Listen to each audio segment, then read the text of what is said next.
What's up guys, in today's video we're going to go over two drastically different models. The $62 model with shoes versus the $24 with clothing. So please join me inside this video. Please make sure to smash the like button, consider subscribing. Let's go over and see which model is more worth it.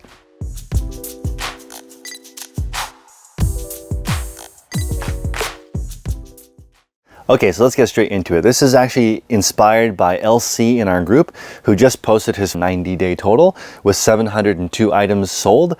So that includes everything. So I want everyone to make sure you understand your fee. So his average sale price is $62, and that's including tax. So on this example with the t-shirt, it's $24 including tax. So it's important to understand that because your final value fees and now your promoted listings fees are based on the entire amount including tax. So this is going to help you understand how the fees work.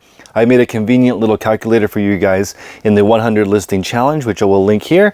You basically click on that and you can enter in your own 100 items so you can learn how the fees on eBay works. So again, that's different than keeping track of your taxes, which is in different videos. This is just learning how eBay works. So after you deduct all the fees, which we'll talk about in this video, you're actually left with $29 profit on a pair of shoes that sells for $62, which is about half, versus $13 on a $24 sale on a shirt, which is a little bit more than half. So there's a couple things that are really important to understand here. First off, a pair of shoes, especially men's shoes, will never sell for, they're never under 1 pound, so they're always going to ship priority. If you're in the t-shirt category, all of these items are going to sell probably first class, most likely, unless you sell a really large, heavy thickness shirt that's over 1 pound, but 99% of them are going to be first class mail. So in this example, the t-shirt only costs $4 to ship and goes in a poly mailer.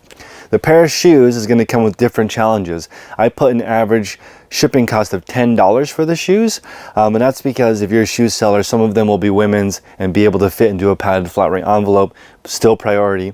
Other ones will have to go cubic rate, but when you sell shoes, they can be damaged a little bit easier than clothing, so I would recommend bubble wrap or a box if you're going to ship shoes, and that's a little bit different of a business model. So I'm factoring in $10 for shipping on a pair of shoes if you know how to use cubic shipping. If you don't, a lot of shoe sellers end up paying $14, $15, $18 to ship a pair of shoes, not understanding how shipping works. And that's also why a lot of people sell on Poshmark, because they just get a label mailed to them. Anything under 5 pounds is fine, but you're also losing the advantage if you sell on Poshmark in the clothing category, because this would only cost you $4 to ship, but on Poshmark, I think Posh Post is like 7 something. So you're losing a little bit of the margin on shipping. And the reason why Poshmark is able to get Posh Post pricing is because their items average a little over 1 pound. That's why their items are cheaper. So it's important to understand how these different platforms work. So why would you pick a $13 profit item instead of a $29 profit item? Well, that comes down to a few things, but the main thing is going to be sourcing and storage. So if you're out there looking for $62 shoes, maybe this is not news to everyone, but it's very difficult to go out and find $62 pre-owned shoes that you can pay only $11 for. LC is saying his cost of goods is $11. To give you guys an idea, new shoes on average only sell for between $40 and $50 for every brand. That's not, so you're talking about finding a used shoe that sells for more than new shoes do. If you go to, let's say, TJ Maxx or Marshalls, most of the shoes there are between $20 and $40. They're discount, no-name brands. So you've got to find excellent brands, excellent condition, present them properly to get all the money. And again, $62 after tax is important to understand. This is more like $57. So the taxes, fees are based on $62, but that's only a $57 sale, including tax. Let's say you back out the $10 for tax. Instead of a $57 sale, now we're at $47. So that's interesting to understand. You're really selling this for $47 plus shipping, plus tax. After you subtract everything, you're left with $29 if you've only paid $11 for the shoe. But again, in the Bay Area, a pair of Air Force Ones like this, probably $25 at Goodwill. So it's not that easy to find stuff at that price point. So what ends up happening is LC has a relatively small store. Shoe sellers usually don't get past a couple thousand items, but clothing sellers, now there's hundreds of examples of people over 10,000 items, 10K on the Bay, because clothing is easier to find. So do you choose easier to find or harder to find?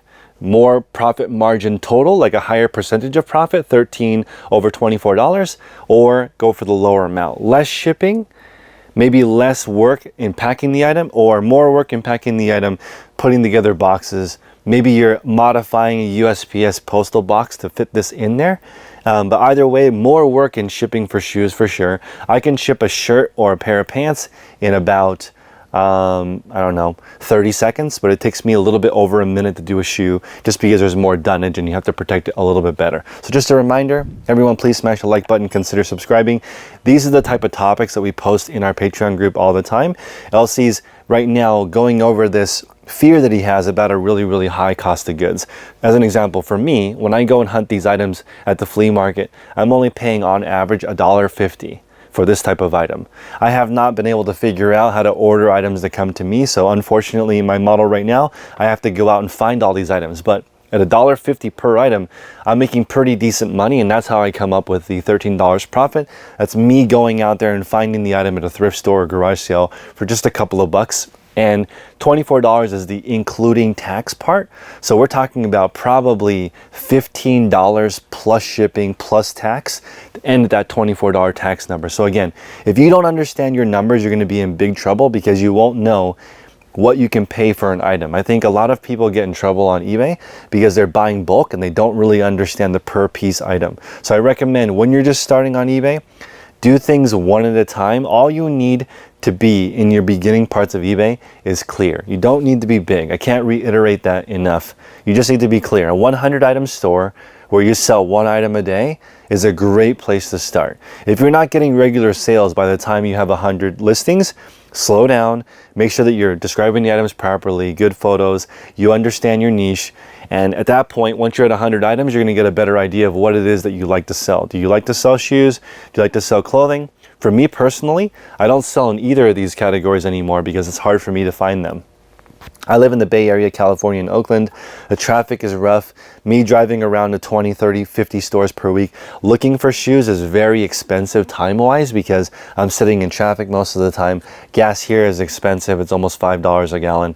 So that's why everyone here drives a Prius, because gas is like double in other places in the country. So if you are going to go hunting and you're a road warrior, that's a different business model. You're basically going to be in your car most of the time. You're going to have to maximize the efficiency of going into the store and coming out being efficient. You might have to look on Facebook Marketplace.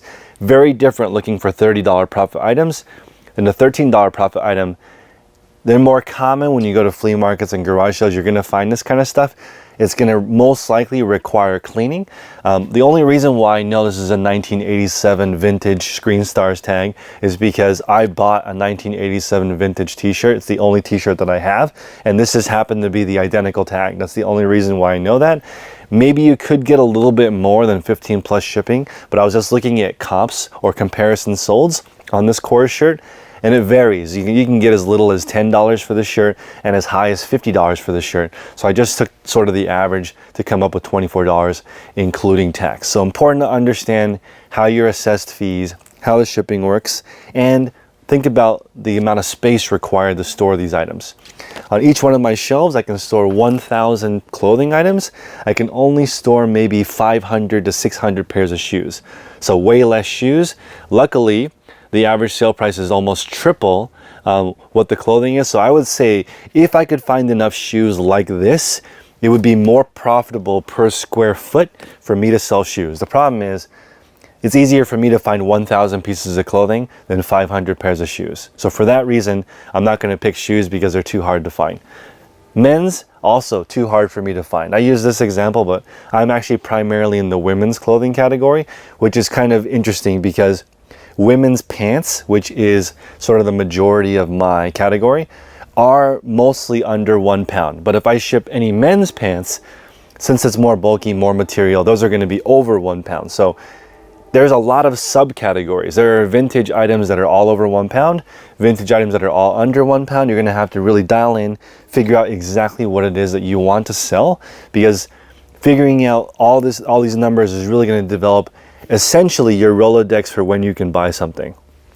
When you're at a garage sale, when you're dealing with a supplier, when you're dealing with wholesale, you have to know what the maximum amount you're willing to pay is, because the more you are willing to pay, and this is going to sound counterintuitive to a lot of people, the more you spend, the more reliable your sources are.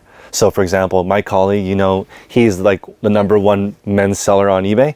He has a cost of goods sold of $4. So people know he's willing to pay up to $4 for these items. So if you are a rock star sourcer and you want to sell to him in bulk thousands and thousands and thousands of items, you might only need to supply him. He'll pay top wholesale dollar for it, which is $4 for it.